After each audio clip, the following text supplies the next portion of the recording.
Shout out to the Hype Magazine. And we right here with the Hype Magazine. You already know what it is.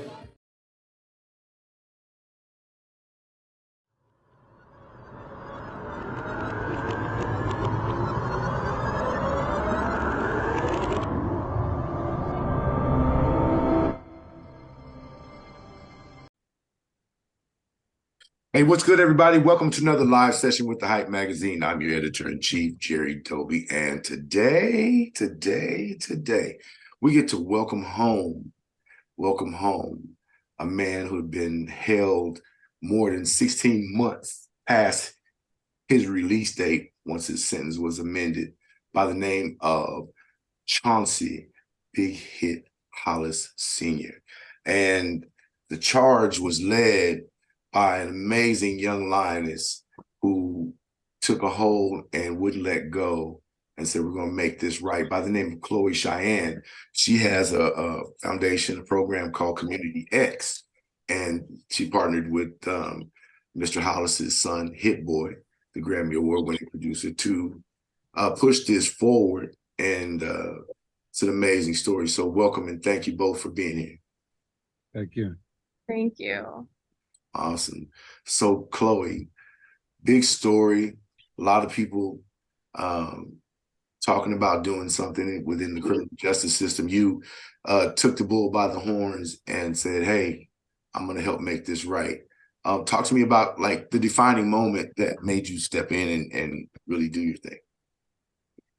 Well, I think it started with Mr. Hollis's son reaching out to me, seeing if there was any way that myself and my organization could help him as he was pursuing his release and fighting against the unlawful and excessive sentencing that he received.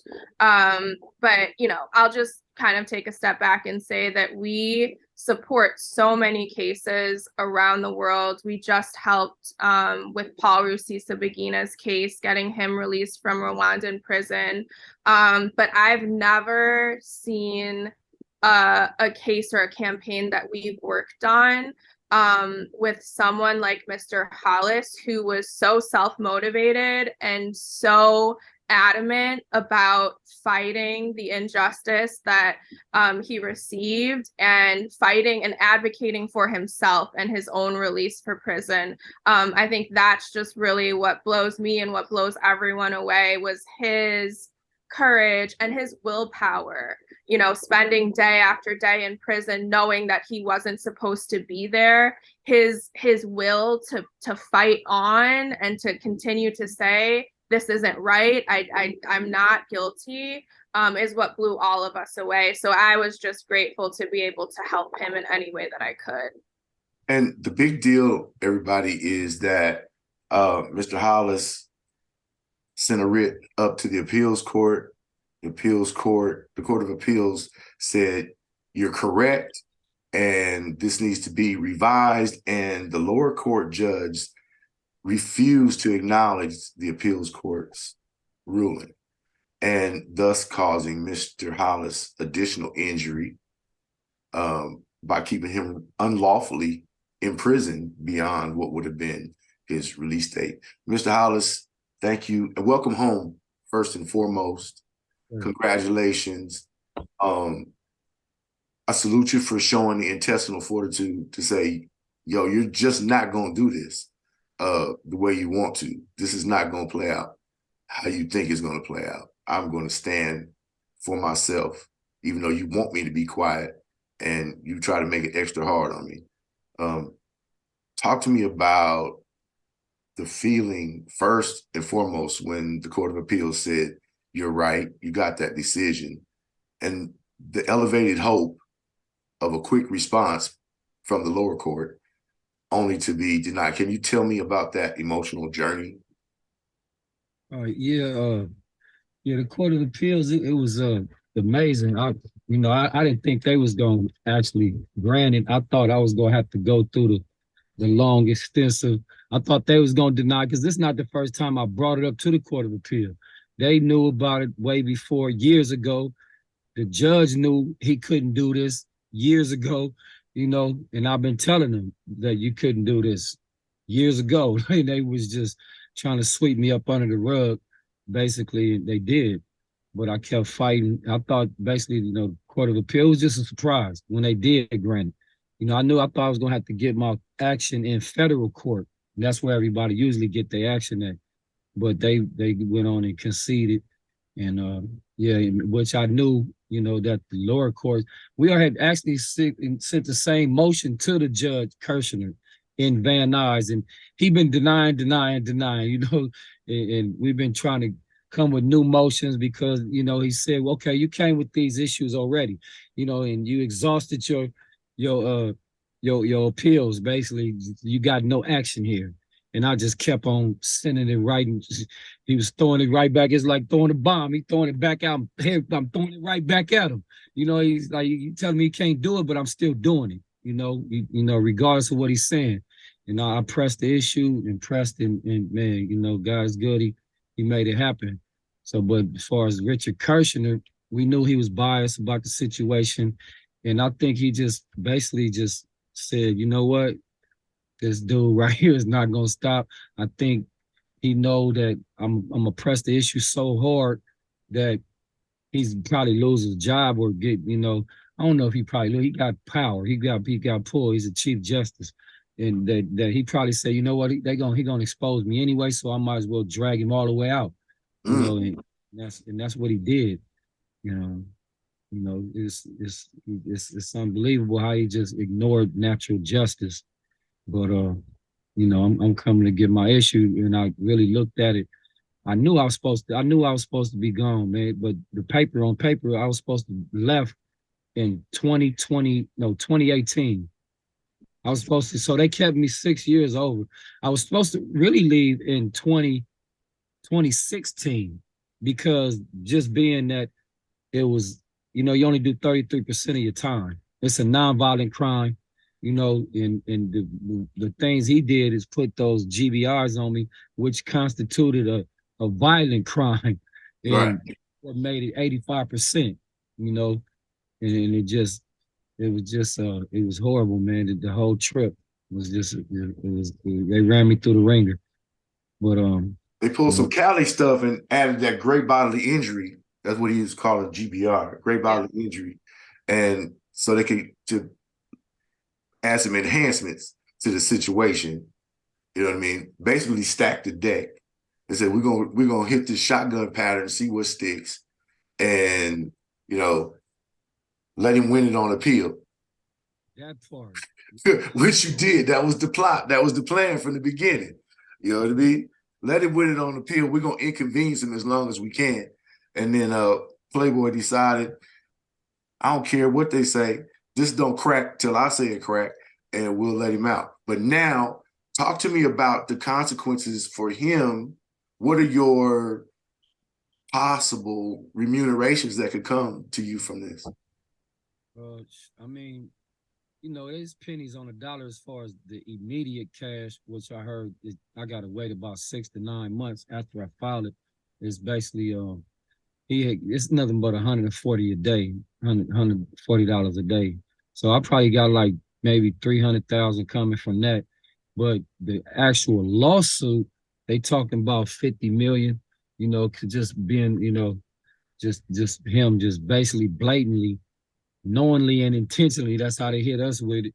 You knowingly and intentionally, said violated, and you was biased from the beginning. I got all the paperwork, everything. Well, basically just pulled out of court. I was my own lawyer, had me shackled down in the chair, no black jurors.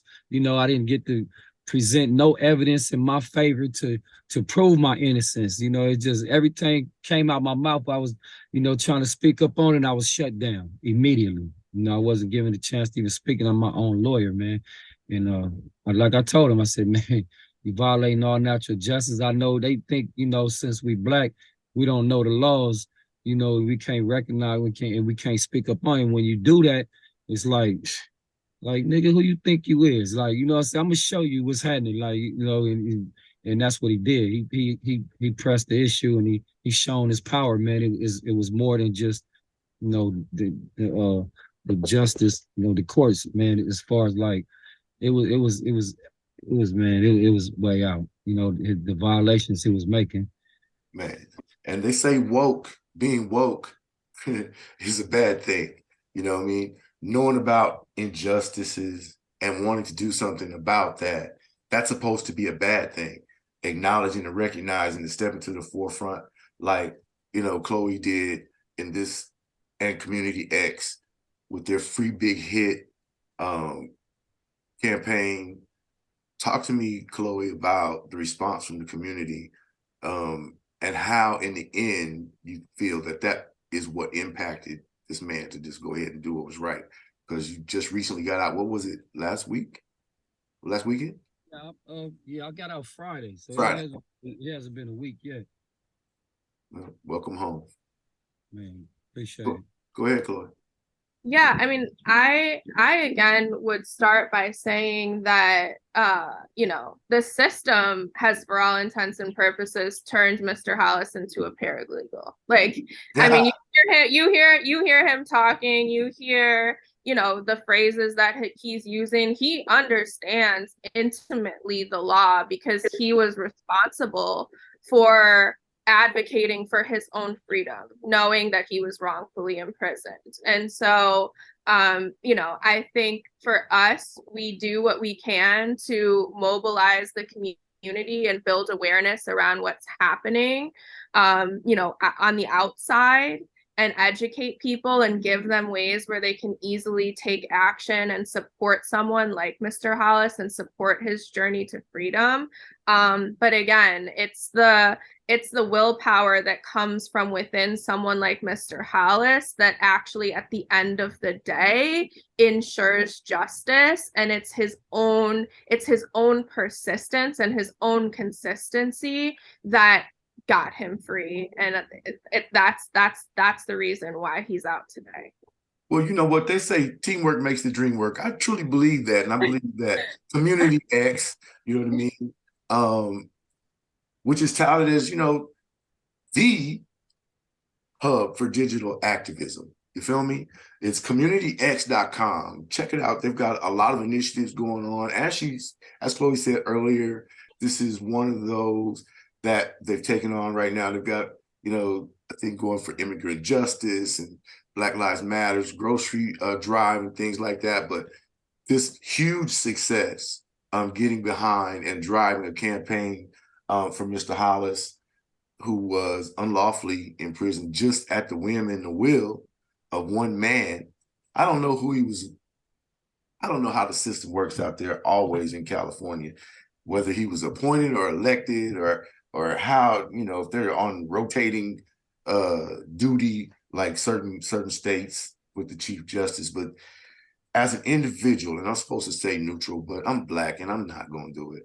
It is like, and I'm from South Central, so I'm really not having it. Feel me? So anything that you guys could do, I'm just going to put this out here, COMMUNITYx, anything we could support, let's get it cracking and reach out anytime directly. It ain't no trip, no strings. So these people are down. Let's get in with COMMUNITYx and let's celebrate. How many, Mr. Hollis, how many hours in that law library? And did they let you get access to the typewriter to write your own stuff, or did you have to handwrite it? Were they playing games? What was up? Yeah, they was playing games. They never let you go in the law library. You know, I had help from paralegals, you know what I'm saying, out there who I was in contact with. I just, you know, paid astronomical numbers for phones just to, you know, I knew they was on me. They always hit my cell and took the phones and I buy another one. You know, I never stopped, you know, it broke me, you know what I'm saying? But I didn't care because I knew in the end I was going to get all that money back. So, you know, I didn't really care about the money. I would just press the issue and stayed in contact with paralegals on the street, you know, getting affidavits from you know, the people that show that I was, that they already wrote the affidavit showing that I'm falsely in prison. They was coming forth saying, hey, I'm guilty. He's in there for nothing. And they still ignored that. You know what I'm saying? And right now, I still got something in there in court that's pending. And they just held it, just didn't even answer it. I guess waiting for this because they knew this was coming through. And now I'm out. I'm thinking, you know, that's when I was advised that okay, so now I'm out. They're gonna try to mute it, moot, whatever, MOOT, Yeah, to make it because a moot point. Right. saying there's no longer no need for this, but it is because you only took off the GBI and the illegal sentence. You know, it was all illegal sentence. The GBI was illegal. I knew that. I told him he wasn't feeling that. And the enhancements was illegal. It was misdemeanors. You enhancing me for misdemeanors. You know, for checks. You know, like they was a violent case. In this right here is basically just an eye opener, man. And you know, I had to fall. Of course, I got on my phone and I was checking the laws myself, but I'm already versed from previous incarcerations, you know, where I was on a yard with lifers and I was forced to be up in there. They was G's was like, man, come on, man, and fuck that yard. You know, say we need to hit this, you know, niggas go out there and forget about their life, man. I just seen a gang of homies that just they walking dead, man. They ain't, hey, man, I lost already, man. Go, man, my nigga, go, man.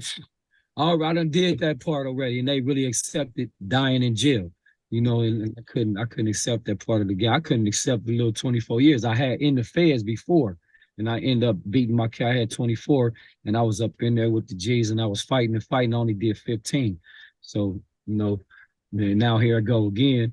You know, same thing where the case only carries 16 months, two years and 3 months max. You know what I'm saying? And they want me to plead guilty to 5 years was already a red flag. And I'm telling you, you can't do this. The case, and they like, watches basically. Okay, you telling me I can't do it? Watch this, you know. And it was amazing how they just it was a kangaroo court, man. It's a gang. I look at it like they are literally a gang from the clerk to the judge to the district attorney and even your lawyer. All of them is in cahoots. You know what I'm saying? And they all get, you know, they go to laugh and they toast to it and say, oh, we got one, you know. They got their picks who they gonna railroad and they picks who they gonna let go. Yeah. And if I could just add, Jerry, I mean, everyone who's listening, you can hear how brilliant this man is. He's a good person. He loves his son. He's never killed anyone. And yet he's been incarcerated for the majority of his life. And so how is that possible? And it continues to be possible because of the nature of this criminal justice system and how it unfairly targets and unequally applies the law to communities of Black and Brown people. I think that is really what bothered me about Mr. Hollis's case, is that he's an amazing human.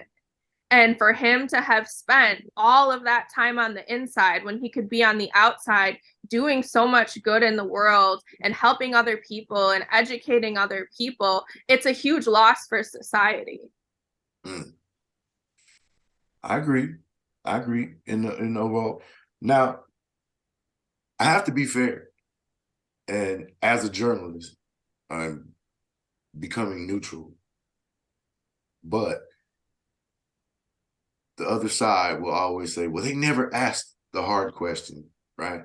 So we understand that the enhancements, the GBIs and all that, the extra incarceration was unlawful. Cool. But there's an underlying case there. Is the underlying case itself legit? Because people are like, you're saying, okay, I spent 24 years. I got 24 years in the feds. I beat that, got that down to 15. You know, you got 24 years here. You know what I mean? So there was an underlying case. We can't focus just on the parts against you that were illegal. Is there anything that you need to accept responsibility for in the underlying issue to be fair? On this case? Yes, sir. Because I wasn't there. I mean, you have to say it. case right here, I'm innocent. That's the thing, right? They don't want to come forth. They're holding on to that motion. The DA basically, I wouldn't say he conceded, but he couldn't answer. He couldn't answer and respond to the issues. You know, excuse me. Yeah, he couldn't respond to the issues. Their only response was he already exhausted his remedies and we should just deny him because he's time barred. They're not addressing the issues at hand. I got affidavits saying this man is innocent. You know what I'm saying? And the other issues where the judge is biased work, it's on paperwork. You know what I'm saying? Is blatantly biased. And they sweeping that up under the rug. And of course, he's not gonna grant it because you're not gonna nobody want to admit to their faults, you know what I'm saying, right. Being on the level that he's on, so of course he gonna manipulate the situation, where they actually tamper with transcripts, you know what I'm saying, took out and put in what they wanted to put in, and and a lot of is not even on the transcript what happened, up in that courtroom. And so right now we still waiting. It's still it's been sitting there. They already said that what they said they couldn't answer it, and they sound like they begging the higher courts to just deny me basically solely on time bar, but they said, no, we're not going to do that. But they ultimately haven't made a decision yet. I'm not satisfied with just the GDI because I knew that was illegal off the top. Okay, jury found me guilty, but we know why the jury found me guilty. You didn't let me present my case. No mitigating factors as far as, presenting, to show my innocence. But now, I got the affidavits, the people that's admitting, and who's actually seen certain situations that they're just like blatantly, we don't even want to hear it. Like, they know they got a big loss. It's bigger than that. I want all the time off, not just that. Okay, I'm out, but I'm so bitter. Y'all got me fucked up. You think I'm not laying down because I'm free? I need all that off of my record. You know what I'm saying? And not only that, I need this dude to be exposed, man, because I know I'm not the only one. He's, it's because a lot of dudes is in my situation. They're like, damn, bro, you finna get out anyway. Like, why is you got 3 more years? I only had 3 more years. I could have did that standing on my head, So, but I'm like, nah, for what? Like a lot of them dudes is just laying it down. Yeah, not to interrupt you, but I'm gonna just step out there that there are gonna be people who listen to your story about your past. And they are so stuck and constricted by the chains and images of psychological slavery to believe that the justice system is right and that people don't do this or suffer this. But we're talking about, wrongfully convicted podcasts, getting people off of death row, 30 in the last 2 years. Exactly. We're talking about here COMMUNITYx, standing up for a man who's been unlawfully detained beyond what should have been legal on a case that he has always maintained his innocence of. I couldn't say that for you. I needed you to say that. It wasn't a setup or a play. It was, okay, here's the record. I have to be neutral. Tell us what's really going on and why they added this. And then we all understand we're witnessing it day after day after day with state legislatures across the country against women and women's rights and et cetera, and the Justice Department. You know what I mean? They're fighting against the Justice Department, giving people real access to good representation. I'm sorry, I feel everything you're saying, and I think it reminds me that I think the biggest question when it comes to the criminal justice system is not a matter of how are we treating people when they're innocent, because there's this dynamic in society where everyone wants to know, did he do it? Was he innocent? Yes. Did they do anything wrong over the course of their entire lifetime? The real question is, how can we start to treat people who actually did commit crimes? Because these systems are set up for people who committed crimes. The justice system, the policing system, these systems exist to be able to deal with citizens when they commit a crime and to be able to address that appropriately. And so I think the question for us is, and this is, obviously Mr. Hollis maintains his innocence in this case, but for everyone else, if we're walking down the street and we might have done something in our past, that does not make it okay for a police officer to come up to us and shoot us and kill us dead in the street. 100%. It does not make it okay. It does not make it okay if I have a prior for you to come and find me on some other charge that didn't really happen and put me away for 20 years because I must have done something over the course of my lifetime. It does not make those things okay. And I think that's what society really has to grapple with. So for, people who are listening, who are sitting back and asking, well, did he do it? Why are you asking yourself that question? I think people should really self-reflect on that and come to realize that it's because society pushes us to want to criminalize people. Want to twist it, you know what I mean? It's like, this guy is a legitimate victim. Doesn't matter that he made a mistake or was involved in something or it happened in the past. In this instance, which is what you're supposed to be talking about and thinking about when you're considering the case, he's innocent, maintains his innocence of the underlying issue. Then, so they say, okay, well, we think you're guilty of this, so we're going to become criminals and tack stuff on that we're not supposed to. We're going to deny the existence of the Constitution and legal protections, exactly, because we just don't like you. Exactly. I'm from California. I'm from South Central. I know they do stuff because they don't like you. And they're going to make an example and stand up and make life difficult. And it doesn't have to be that way. And it's not something that's unique to Southern Cali or Cali, whatever, i.e., it is a nationwide issue. At 60, I've seen a little bit, been through a little bit, and I have to stand up, even though we're supposed to remain neutral. Thank you for trusting me with the conversation. I appreciate it. Everything will be as you say. They will see it as you said it. So there will be no twists and turns. I 100% agree with Chloe. But I just can't say it better than you said it. It hurts my heart to be going through this in 2023. Come from the time, born in the 60s, it was still a mess. It was a lively mess. Now they're not so in your face.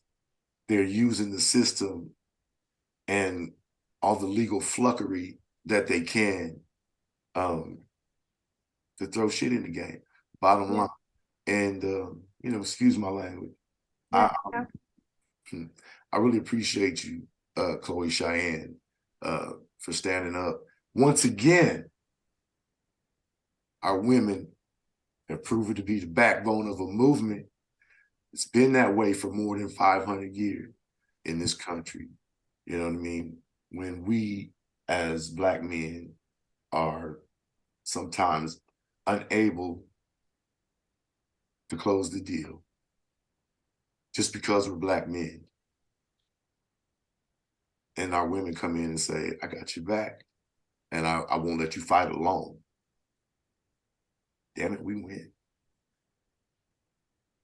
Amazing situation. COMMUNITYx is the organization. Chloe Cheyenne is the driving force behind it. A lot of initiatives. Please go check them out.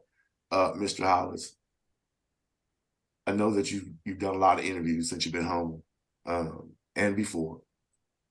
Is there anything that we as journalists have failed to ask you that you wanted to answer or address, but we've simply missed it?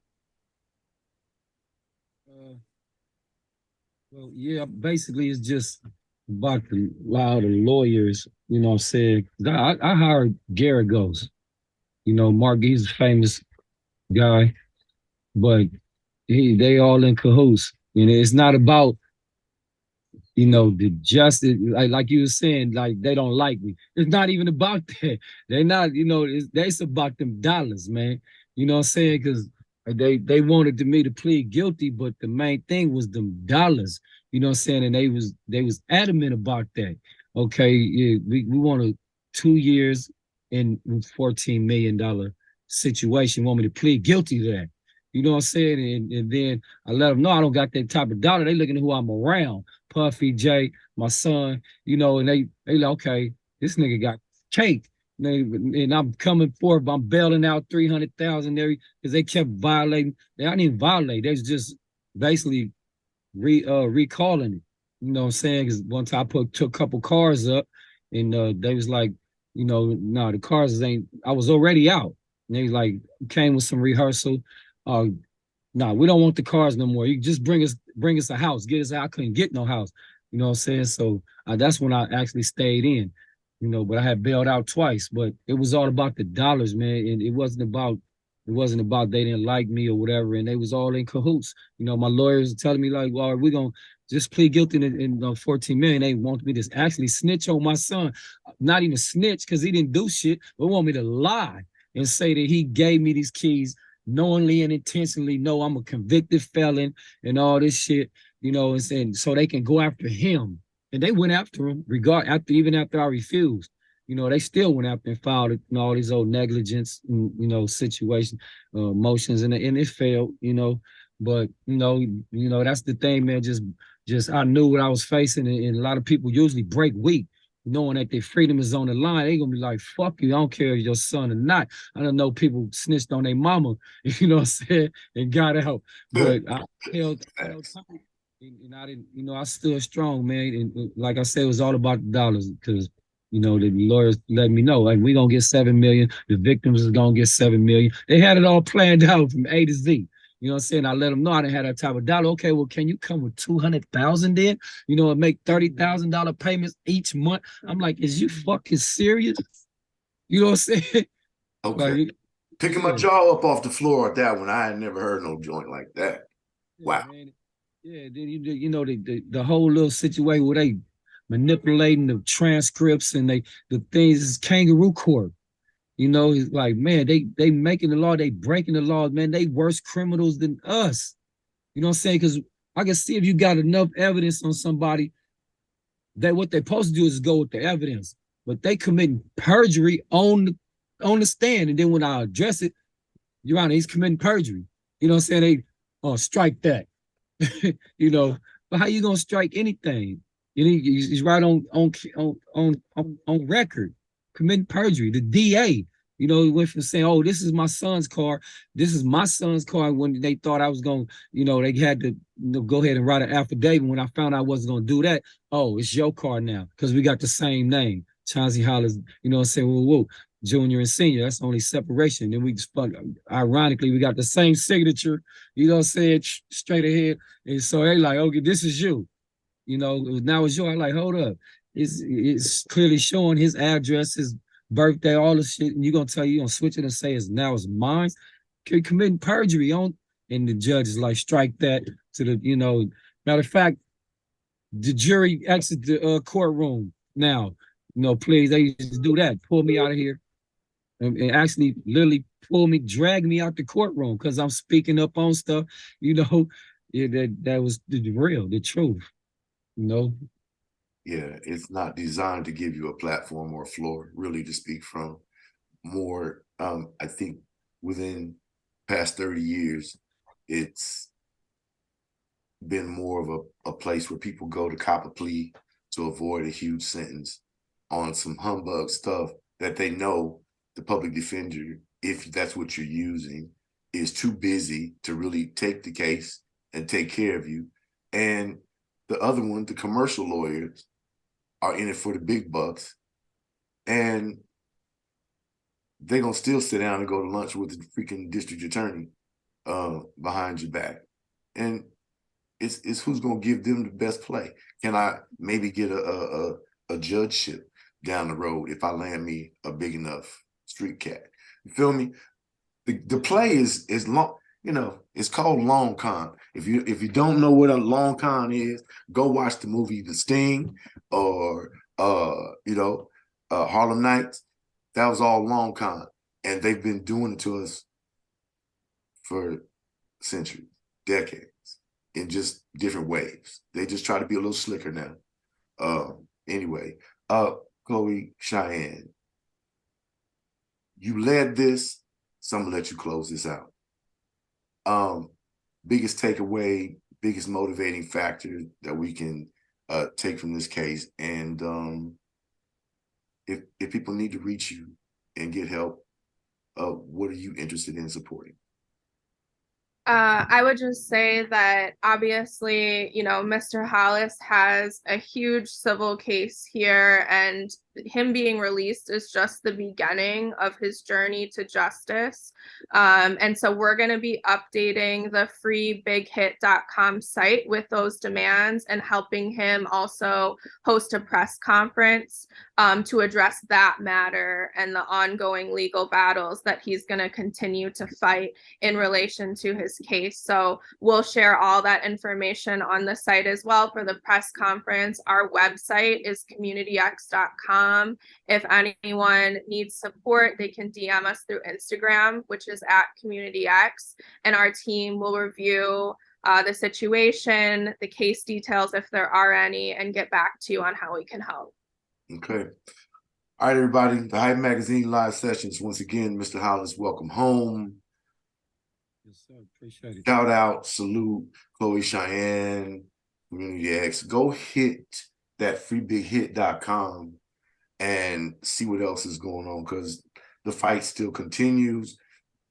There's a major victory that's been had, but the work still continues because there's more. Everything is not going to be perfect. People who get discouraged, get upset, feel like you can't do it. Here is a showcase story of intestinal fortitude and belief in, if you tell somebody that you're brilliant, go act brilliant. If you tell somebody you're a G and you 10 toes down about business, including your personal business and your freedom, and holding on to your manhood, your individual, your personhood, which they strip from you within these systems, you're another number traded on the stock market. We can get into that some other day, but this is the showcase right here. You can do it. Hard. He said it broke me, but I kept it going. You know what I mean? They played with him. They let him out on the street. Here's some freedom. No, we want it back. Here's some freedom. No, we want it back. We've been going through that systemically for 400, 500 years here. It continues to this day. It's more sophisticated, not as in your face, but in this phase of dark America. The underbelly of the legal system is unfortunately not about black and white anymore. It's about those trying to keep power and keep others under their thumb. My last point, watch how they just changed the labor laws to allow kids to enter the workforce earlier. They said no. So the pipeline from school to prison is enhanced. They're giving you a trade earlier that will serve you within the system, the prison industrial complex. Salute. Yes, sir. Thanks so much for being here. Peace. Thank you so much, Jerry. Peace. We're out. Yes, sir.